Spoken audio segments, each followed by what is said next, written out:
लगता है कि राहुल गांधी को अब अपनी पुरानी जातिगत जनना वाली हथियार थोड़ी कुंदधार वाली मालूम पड़ने लगी है और इसकी जगह वे अब एक नए हथियार को लेकर भारत नरेंद्र मोदी के नेतृत्व वाले भारतीय जनता पार्टी पर आक्रमण करने की योजना बना रहे हैं। और उनका यह नया हथियार है उनका मार्शल आर्ट वाला हथियार और दूसरा शादी वाला हथियार। इस बात में कितनी हकीकत है या यह कोई नई चाल है राहुल गांधी की, इसे समझने के लिए मैं आपको इसके पीछे के परिदृश्य पर ले जाना चाहूँगा कि कब और कैसे जातिगत जनगणना वाली हथियार उन्हें मिला था। दरअसल जातिगत जनगणना की बात सबसे पहले हालिया दिनों में नीतीश कुमार ने शुरू की थी और उन्होंने कोर्ट और विधानसभा दोनों में इस प्रकार की स्थिति उत्पन्न कर दी थी कि सभी के सभी राजनीतिक दल वाले लोगों को, नेताओं को इसके पक्ष में आना पड़ा था जब उन्होंने जातिगत जनगणना अपने स्तर से कराने वाला विधेयक को पास करा दिया था। सारे राजनीतिक दल, भले ही तब नीतीश कुमार महागठबंधन जिसमें आरजेडी और कांग्रेस और जनता दल यूनाइटेड नीतीश कुमार के पार्टी का गठबंधन था, उस वक्त भी बीजेपी को इसका समर्थन करना पड़ा था चुनावी लाभ और नुकसान को देखते हुए। इसके बाद जब नीतीश कुमार ने नरेंद्र मोदी को सत्ता से हटाने के लिए इंडिया गठबंधन की नींव रखना प्रारंभ किया, तब इसमें राहुल गांधी की एंट्री होती है और बाद में नीतीश कुमार को इस परिदृश्य से हटना पड़ता है। और साथ ही राहुल गांधी ने ये नीतीश कुमार के इस जाति गणना वाले थिंकिंग को अपना लिया और वो इसे अपने प्रोडक्ट के रूप में प्रचार करने लगे।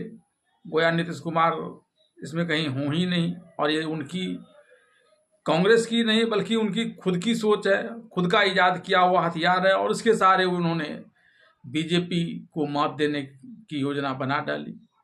2023 ईस्वी के नवंबर दिसंबर में 5 राज्यों में हुए विधानसभा चुनाव में तो उनका यह हथियार फुस हो गया। नरेंद्र मोदी के आक्रामक प्रचार के आगे उनकी एक न चली। नतीजा यह हुआ कि उनके खुद के जीते हुए 2 राज्य भी हाथ से निकल गए। और यह तो भला हो तेलंगाना के वोटरों का, इन्होंने उन्हें एक नया ठौर दे दिया, वरना वो तो 5 के 5 ही स्टेट में विधानसभा में हार जाते। लेकिन इसी जातिवादी हथियार के बल पर उन्होंने 2024 ईस्वी में हुए लोकसभा चुनाव में एक बड़ा कारनामा कर दिया। नरेंद्र मोदी को तो भले ही केंद्र की सत्ता में आने से नहीं रोक पाए, लेकिन कांग्रेस की स्थिति खुद की इतनी मजबूत कर ली कि 2019 के 52 सीटों से बढ़कर इसकी संख्या 99 तक पहुंच गई, यानी 100 से 1 कम तक इन्होंने पहुंचा दिया। और उसमें एक बड़ा योगदान इस जातिगत जनगणना वाले उनके हथियार की रही। और तब बाद में भी वे इसका उपयोग करते रहे। शायद ही राहुल गांधी की कोई सभा या कोई भाषण या कोई इंटरव्यू ऐसा होता होगा जिसमें जातिगत जनगणना की बात नहीं की जाती होगी। हाल में तो उन्होंने यहाँ तक कह दिया कि जनता के कोर्ट का निर्णय हो गया और अब नरेंद्र मोदी को भी इसे मानना ही पड़ेगा और नहीं तो फिर जनता उसे हटा देगी। लेकिन फिर अचानक 2 वीडियो आते हैं।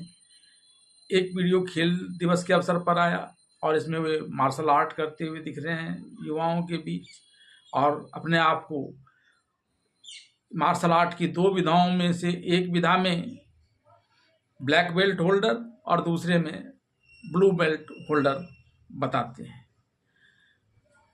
हालांकि राहुल गांधी की योग्यता पर कई प्रश्न चिन्ह उठते हैं। उनकी पढ़ाई को लेकर भी लंदन में क्या पढ़ाई उन्होंने की, बाद में इस पर भी प्रश्न चिन्ह उठा। तो ऐसे में यह भी प्रश्न चिन्ह उठ सकता है कि उनका ब्लैक बेल्ट और ब्लू बेल्ट सही है या नहीं।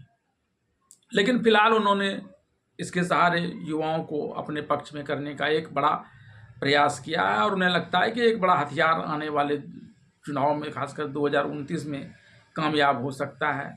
दरअसल जातिवादी सोच और जातिवादी जनगणना को लेकर बीजेपी भी अब आक्रामक रुख अख्तियार करने लगी है और उसने अब इसे धर्म से जोड़ना शुरू कर दिया कि हिंदुओं को तोड़ने का यह कुत्सित प्रयास है राहुल गांधी का। और तब शायद राहुल गांधी थोड़ा डर गए हों। एक दूसरा वीडियो भी राहुल गांधी का आया था जिसमें उन्होंने कश्मीर की कुछ युवतियों के बीच एक इंटरव्यू में ये बताया, जब उन युवतियों ने उनसे पूछा उनकी शादी के बारे में, तो उन्होंने कहा कि अभी इसकी प्लानिंग की कोई योजना नहीं। अब प्लानिंग की क्या योजना इनके पास होनी चाहिए थी जो अब तक नहीं है, और ये कुमारे बैठे हुए हैं। लेकिन इसके पीछे इनका क्या दिमाग काम कर रहा है कि ये एक हथियार बन सकता है। और इसके लिए अब ये 2 वीडियो को लेकर ये आगे आए हैं। और जातिवादी जनगणना, जाति गणना की जो बात वो कर रहे हैं वो थोड़ा पीछे हट गया है, और राजनीति में तो ऐसे आगे पीछे चलता ही है। राहुल गांधी के इस बदले हुए अंदाज का राजनीतिक विश्लेषण किया जाए तो लगता है कि राहुल गांधी अपने इस बदले हुए अंदाज के जरिए लोगों का नज़रिया अपने प्रति बदलने में लगे हुए हैं। जहाँ तक बात उनके वर्तमान वीडियो की जाए तो राहुल गांधी की स्पोर्ट्स में बहुत रुचि है, ऐसा कई लोग कहते हैं। वे शुरू से ही martial art, swimming, football, adventure tourism और विपसेना में रुचि लेते आए हैं। पिछले कुछ समय से राहुल गांधी युवाओं के साथ जिन वीडियो को शेयर कर रहे हैं उनमें से कुछ पहले उनके ब्याह को लेकर फिलहाल कोई योजना नहीं होने जैसी कश्मीरी लड़कियों के साथ हुई बातचीत वाला वायरल वीडियो भी शामिल है।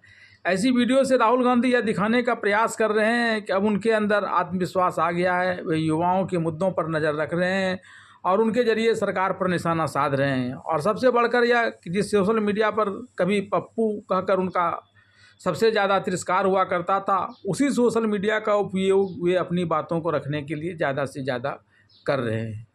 राहुल गांधी के उस स्पोर्ट्स में ब्लैक बेल्ट या ब्लू बेल्ट होल्डर होने, जिसे अपने देश में खेल का दर्जा भी प्राप्त नहीं है, या उनके पास फिलहाल अपनी शादी के प्लान को लेकर कोई योजना नहीं है, जैसे बयानों का वीडियो वाली जिस तरह की राजनीति वे अभी कर रहे हैं, उसका असर जनता पर क्या होगा यह तो आने वाला समय ही तय करेगा।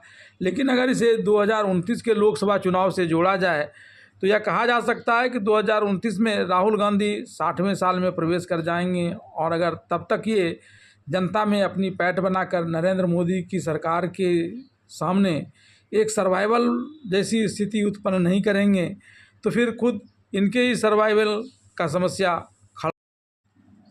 ऐसी स्थिति में इनकी राजनीति में एक तरह का ठहराव आ जाएगा या उससे भी बढ़कर गिरावट की स्थिति आ जाएगी। और फिर इसका फ़ायदा उठाने के लिए इंडिया गठबंधन के अन्य घटक दल के नेता इन्हें रिप्लेस कर खुद अपनी हस्ती बनाने में जुट जाएंगे। यहाँ तक कि कांग्रेस के भी कुछ महत्वाकांक्षी नेता राहुल गांधी को नेपथ्य में डालकर खुद की राजनीति में स्थापित करने जैसा दांव चल सकते हैं।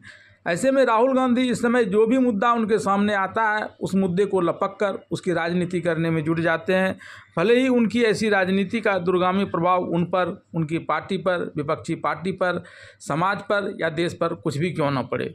अब आइए जानते हैं उन खेलों के बारे में जिसे लेकर राहुल गांधी ब्लैक बेल्ट और ब्लू बेल्ट होल्डर होने की बात कर रहे हैं। इनमें से एक जिऊ जित्सु जापान की प्राचीन कला है। जिऊ जित्सु का शाब्दिक अर्थ होता है कोमल कला, इसलिए इसे जेंटल आर्ट भी कहा जाता है।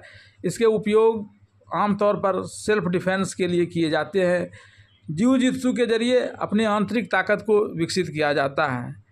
इनका दूसरा खेल एकिडो भी एक जापानी मार्शल आर्ट ही है। इसका उपयोग सेल्फ डिफेंस के लिए तो किया ही जाता है, इसके जरिए हमलावर पर हमला भी किया जा सकता है।